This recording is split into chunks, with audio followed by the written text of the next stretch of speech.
Welcome to our channel. Eating well while traveling doesn't require spending a fortune. Step 1.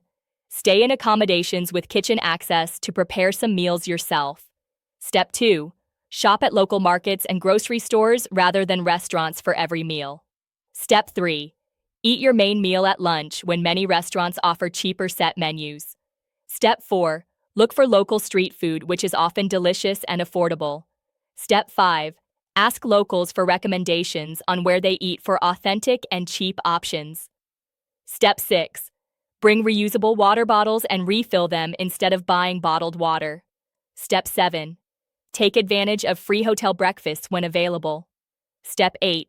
Share large portions with travel companions to try more dishes at lower cost. Step 9. Avoid touristy areas where prices are inflated. Step 10.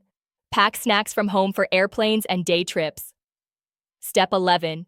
Use apps that offer dining discounts or show happy hour deals. Step 12. Balance budget meals with occasional splurges on special dining experiences. Don't forget to like this video and subscribe to our channel.